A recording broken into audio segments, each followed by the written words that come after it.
आत्मदर्शन स्वयं का दर्शन, आत्मदर्शन स्वयं का दर्शन, आत्म ज्योति जगा ले, बुझी हुई जगा कर ज्योति, स्वराज्य फिर पाले। आत्मदर्शन स्वयं का दर्शन।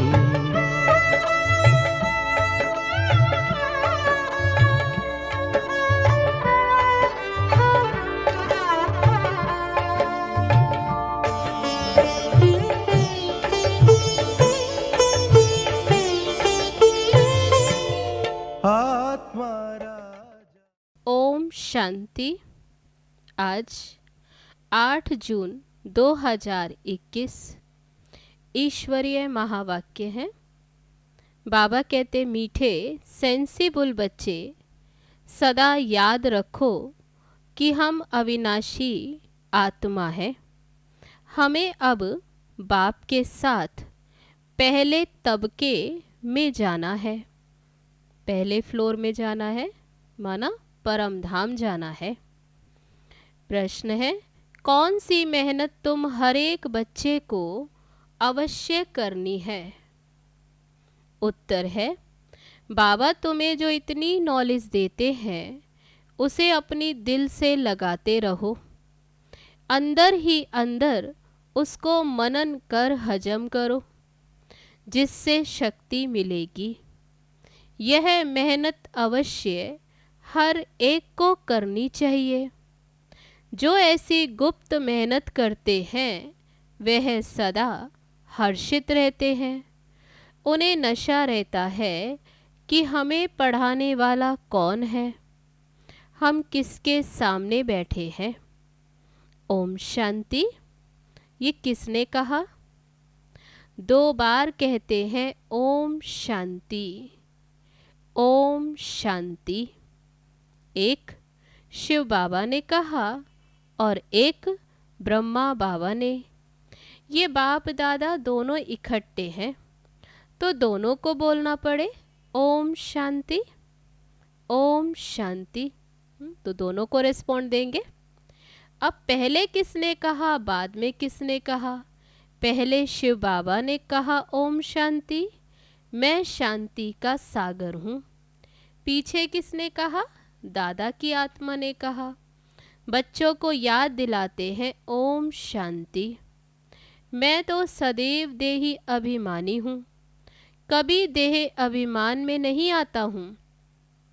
एक ही बाप है जो सदैव देही अभिमानी रहते हैं।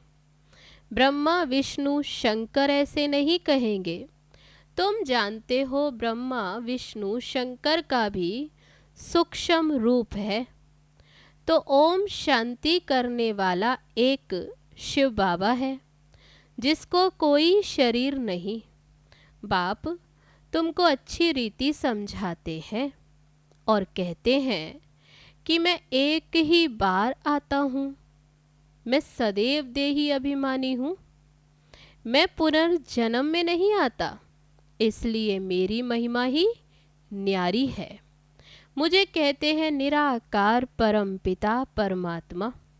भक्ति मार्ग में भी शिव के लिए कहेंगे निराकार परम पिता परमात्मा है। निराकार की पूजा होती है। वे कभी देह में नहीं आते, अर्थात देह अभिमानी नहीं बनते हैं। अच्छा, फिर उसके नीचे आओ सूक्ष्म वतन में, जहाँ विष्णु ब्रह्मा शंकर, जहाँ तीनों देवताएं रहते हैं, ब्रह्मा विष्णु शंकर।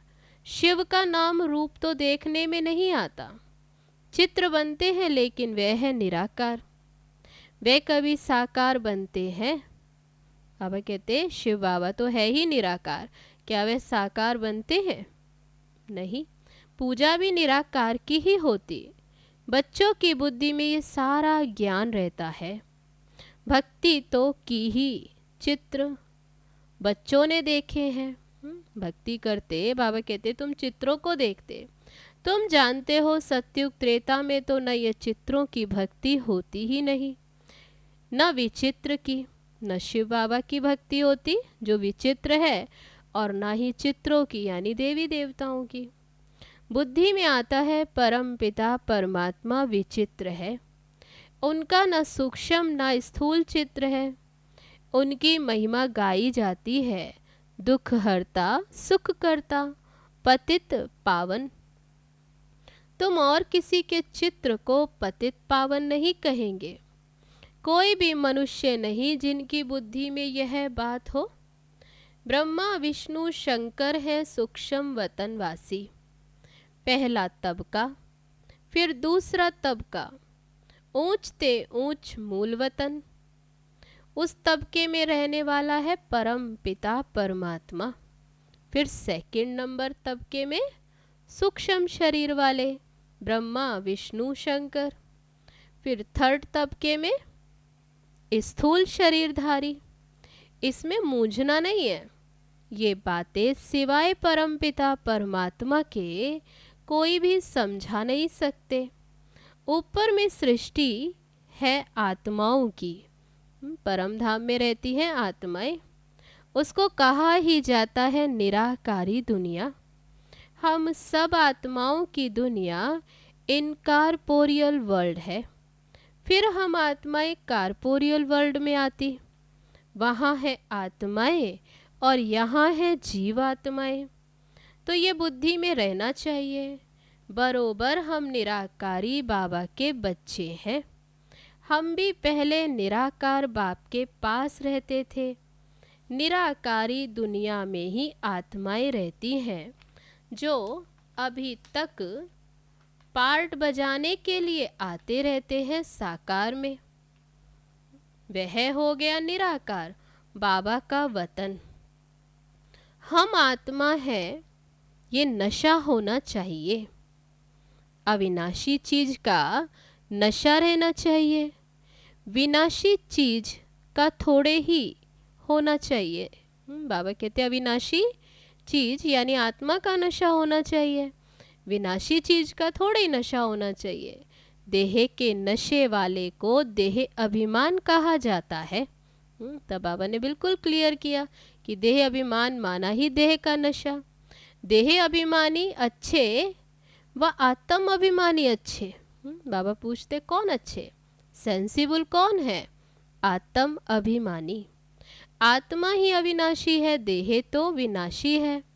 आत्मा कहती है हम 84 देह लेते। हम आत्मा परम धाम में बाप के साथ रहने वाली हैं, वहाँ से आते हैं यहाँ पार्ट बजाने। आत्मा कहती है ओ बाबा, साकार सृष्टि में है साकारी बाबा, निराकारी सृष्टि में है निराकार बाबा। ये तो बिल्कुल सहज बात है। अब ब्रह्मा को कहते हैं प्रजापिता ब्रह्मा, सो तो यहाँ ठहरा ना। वहाँ हम आत्माएं सब एक बाप के बच्चे ब्रदर्स हैं, बाप शिव के साथ रहने वाले हैं। परम धाम में हम सब आत्माएं बाबा के साथ रहते हैं। परमात्मा का नाम है ही शिव, आत्मा का नाम है सालीग्राम। आत्मा का भी रचयिता चाहिए ना, तो दिल में हमेशा बातें करते रहो।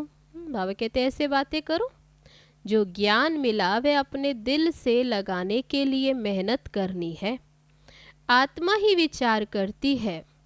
पहले पहले तो ये निश्चय करो कि हम आत्मा बाप के साथ रहने वाली है, हम उनके बच्चे हैं, तो जरूर वर्षा मिलना चाहिए ना। तो बाबा कहते ये भी तुम जानते हो कि ये जो आत्माओं का झाड़ है उनके पहले जरूर बीज होता है। जैसे सिजरा बनाते बड़ा बाप, फिर उनसे 2-4 बच्चे निकले, फिर उनसे और निकलते, तो 1-2 को वृद्धि को पाते जाते। बाबा कहते 1 से 2 ऐसे वृद्धि होती जाती, झाड़ बड़ा हो जाता है। बिरादरी का नक्शा होता है, फलाने से फलाना निकला। तुम बच्चे जानते हो मूल वतन में सभी आत्माएं रहती हैं, उनका भी चित्र है।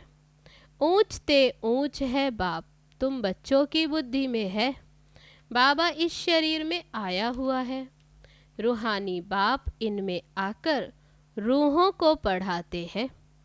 सूक्ष्म वतन में तो नहीं पढ़ाएंगे, तब पढ़ाने बाबा यहाँ आते हैं। सतयुग में तो ये नॉलेज किसको भी रहती नहीं। बाप आते ही इस संगम युग पर है नॉलेज देने। इस मनुष्य सृष्टि रूपी झाड़ की नॉलेज कोई को भी है नहीं। कल्प की आयु ही बहुत बड़ी लिख दी है, इसलिए बाबा कहते हैं मूझ गए हैं। अभी बाबा तुमको समझाते हैं, बच्चे अभी तुमको फिर घर चलना है। वह है आत्माओं का घर। बाप और बच्चे रहते हैं, सब ब्रदर्स हैं। ब्रदर्स और सिस्टर तब कहा जाता जब यहाँ शरीर धारण करते हैं। हम सब आत्माएं भाई भाई हैं। भाई का जरूर बाप भी होगा ना, वह है परम पिता परमात्मा। सभी आत्माएं शरीर में रहते हुए उनको याद करती हैं। सत्युग त्रेता में तो कोई भी याद नहीं करते। पतित दुनिया में सभी उनको याद करते हैं, क्योंकि सब रावण की जेल में है। सीता पुकारती थी, हे राम। बाबा समझाते हैं, राम कोई त्रेता युग वाला है। बाबा कहते क्या वह है? तो जरूर राम कहते हैं तो त्रेता वाला ही याद आता। तो बाबा पूछते हैं कि याद आता नहीं। राम परम पिता परमात्मा को समझ याद करते हैं। तब बाबा कहते बुद्धि में कौन आता? क्या त्रेता युग वाला? तब राम कहते हुए आंखें कहाँ जाती? तब बाबा कहते देखते हैं ऊपर, तो जरूर परम पिता परमात्मा को आत्मा पुकारती है। अभी तुम जानते हो आधा कल्प फिर हम किसको पुकारेंगे नहीं। फिर आधा कल्प बाबा कहते पुकारने की दरकार ही नहीं, क्योंकि तुम सुख धाम में रहोगे, वहाँ तो सुख ही सुख। इस समय बाबा समझाते, दूसरा कोई तो इन बातों को जानते ही नहीं। वह तो कह देते कि आत्मा सो परमात्मा, आत्मा परमात्मा में लीन हो जाती। बाप समझाते हैं आत्मा तो अविनाशी है, एक भी आत्मा का विनाश नहीं हो सकता। जैसे बाप अविनाशी वैसे आत्मा भी अविनाशी। यहाँ आत्मा पतित तमो प्रधान बनती है, फिर बाप सतो प्रधान पवित्र बनाते। सारी दुनिया को तमो प्रधान बनना ही है, फिर सतो प्रधान बनना है। पतित दुनिया को पावन बनाने बाप को ही आना पड़ता है। उनको कहते ही हैं गॉड फादर। बाप भी अविनाशी, हम आत्माएं भी अविनाशी, ये ड्रामा भी अविनाशी। तुम बच्चे जानते हो कि ये वर्ल्ड की हिस्ट्री ज्योग्राफी कैसे रिपीट होती है। इन चारों युगों में हमारा पार्ट चलता है। हम सूर्यवंशी फिर चंद्रवंशी बनते हैं। चंद्रवंशी जैसे सेकंड ग्रेड में आ जाते। 14 कला वाले को सूर्यवंशी तो नहीं कह सकते। वास्तव में देवी देवताएं भी उन्हों को नहीं कह सकते। देवी देवता संपूर्ण निर्विकारी 16 कला संपूर्ण को कहा जाता है। राम को 14 कला संपन्न कहेंगे। तुम्हारे ही 84 जन्मों का हिसाब समझाया जाता है। नई चीज फिर पुरानी होती है तो वह मजा नहीं रहता। पहले संपूर्ण पवित्र रहते हैं, फिर थोड़े वर्ष पास होंगे तो थोड़ा पुराना कहेंगे। मकान का भी मिसाल दिया जाता है ना, ऐसे हर चीज होती है। बाबा कहते पहले नई फिर जरूर पुरानी होती। ये दुनिया भी एक बड़ा मांडवा है। यह आकाश तत्व बहुत बड़ा है, इसका कोई अंत नहीं। इनकी एंड कहाँ है वे निकाल नहीं सकते। चलते जाओ, एंड हो नहीं सकती। ब्रह्म महातत्व की भी कोई एंड हो नहीं सकती। यूं साइंस वाले कितनी कोशिश करते हैं एंड देखने की, अंत पाने की, लेकिन जा नहीं सकते, अंत पा नहीं सकते। ब्रह्म तत्व बहुत बड़ा बेअंत है। हम आत्माएं तो बहुत थोड़ी सी जगह में रहती है। तब बाबा कहते आत्मा तो है ही बिंदी, कितनी जगह लेती। तो सारी आत्माएं भी मिलकर रहे तो बहुत थोड़ी सी जगह में रहती है। यहाँ तो देखो बिल्डिंग आदि कितनी बड़ी बड़ी बनाते। स्पेस धरती की बहुत बड़ी है, खेती आदि भी तो चाहिए ना। वहाँ तो सिर्फ आत्माएं रहती हैं। आत्मा शरीर बिगर कैसे खाएगी? वहाँ तो अभोक्ता है, खाने व भोगने आदि की कोई चीज होती ही नहीं। तब इतनी सब सामग्री वहाँ कुछ भी नहीं। बाबा समझाते ये ज्ञान अभी तुम बच्चों को एक ही बार मिलता है, फिर कल्प के बाद तुम बच्चों को दिया जाता। तो ये नशा होना चाहिए। ये ज्ञान सागर बाप आकर अभी हमें देते हैं। तो बाबा कहते हैं नशा होना चाहिए। हम देवता धर्म वाले थे। तुम कहते हो बाबा आज से 5000 वर्ष पहले हम आपके पास आए थे शूद्र से ब्राह्मण बनने। अब फिर हम आपके पास आए हैं। वे निराकार होने कारण तुम कहेंगे दादा पास आए हैं। तब सामने किसको देखते? ब्रह्मा बाबा को। बाप ने इसमें प्रवेश किया है। बाबा कहते जैसे तुम आर्गन्स लेकर पार्ट बजाते हो वैसे ही मैं भी आर्गन्स का आधार लेता हूँ, नहीं तो फिर मैं कैसे पार्ट बजाऊं? शिव जयंती भी मनाते। शिव तो निराकार है, उनकी जयंती कैसे हुई? मनुष्य तो एक शरीर छोड़ दूसरा लेते हैं। बाप कहते मैं कैसे आकर तुम बच्चों को राजयोग सिखाऊं? मनुष्य से देवता बनाने के लिए राजयोग बाप ही आकर सिखाते हैं। मुझे ही पतित पावन ज्ञान का सागर कहते हैं। मुझे झाड़ के आदि मध्य अंत का मालूम है। तुम बच्चे समझते हो बाबा इसमें प्रवेश कर हमको ये सब नॉलेज समझाते हैं। ब्रह्मा विष्णु शंकर के पार्ट को भी समझना चाहिए। बाबा को तो समझा है कि वह पतित पावन है। बाप को तो जाना समझा। हर एक की महिमा अलग अलग है, ड्यूटी अलग अलग होती है। प्रेसिडेंट प्राइम मिनिस्टर जैसे तो बाबा ने कहा कि प्रेसिडेंट प्राइम मिनिस्टर आदि बनते। आत्मा कहती है ये मेरा शरीर है, मैं प्राइम मिनिस्टर हूँ। आत्मा शरीर के साथ ना हो तो फिर तो बोल भी ना सके। शिव बाबा भी निराकार है, उनको भी बोलने के लिए कर्मेंद्रियों का आधार लेना पड़ता है। इसलिए दिखाते हैं कि मुख से गंगा निकली। अब शिव तो है बिंदी, उनको मुख कहाँ से आया? तो वह इसमें आकर बैठते, उससे ज्ञान गंगा बहाते। ब्रह्मा तन में आकर बैठते। बाप को ही सब याद करते हैं, कहते हे पतित पावन आओ, हमको इस दुख से छुड़ाओ। वही बड़े ते बड़ा सर्जन है, उसमें ही पतितों को पावन बनाने का ज्ञान है। सर्व पतितों को पावन बनाने वाला एक सर्जन है। सतयुग में सब निरोगी होते हैं। ये लक्ष्मी नारायण सतयुग के मालिक हैं। इसको ऐसे कर्म किसने सिखाए जो ये ऐसे निरोगी बने? बाप ही आकर श्रेष्ठ कर्म सिखलाते हैं। यहाँ तो कर्म ही कूटते रहते हैं। बाबा कहते इस दुख धाम में यहाँ तो कर्म ही कूटते रहते।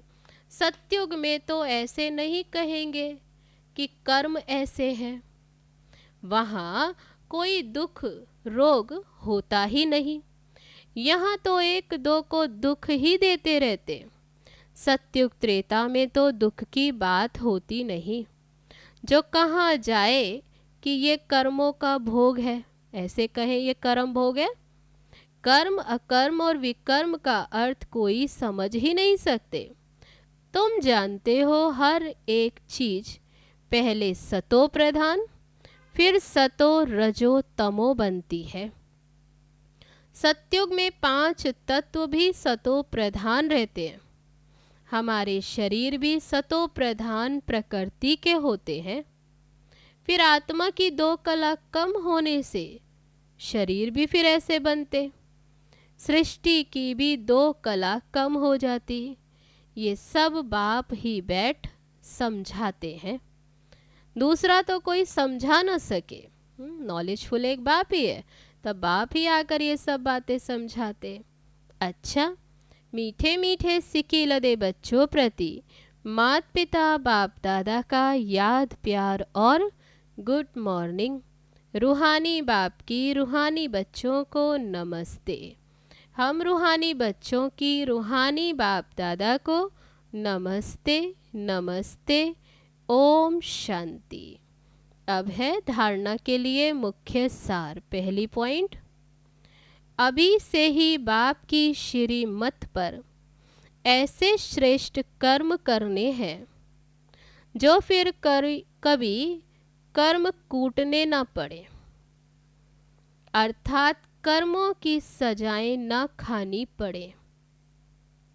दूसरी पॉइंट, किसी भी विनाशी चीज का नशा नहीं रखना। ये देह भी विनाशी है, इसका भी नशा नहीं रखना। सेंसिबल बनना है। अब है आज का वरदान। फरमान की पालना द्वारा सर्व अरमानों को खत्म करने वाले माया प्रूफ भव। अमृत वेले से लेकर रात तक दिनचर्या में जो फरमान मिले हुए हैं, उसी प्रमाण अपनी वृत्ति, दृष्टि, संकल्प, स्मृति, सर्विस और संबंधों को चेक करो। जो हर संकल्प हर कदम फरमान को पालन करते, उनके सब अरमान खत्म हो जाते हैं। अगर अंदर में पुरुषार्थ का व सफलता का अरमान भी रह जाता है, तो जरूर कहाँ न कहाँ कोई ना कोई फरमान पालन नहीं हो रहा है। तो जब भी कोई उलझन आए तो चारों ओर से चेक करो, इससे माया प्रूफ स्वतः बन जाएंगे। अब है आज का स्लोगन।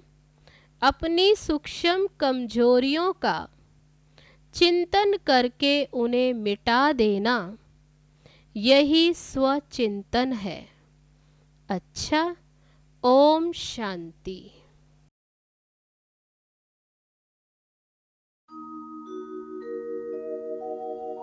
मीठे से मधुबन के प्यारे से आंगन में बाबा खड़े हैं, बाहें पसार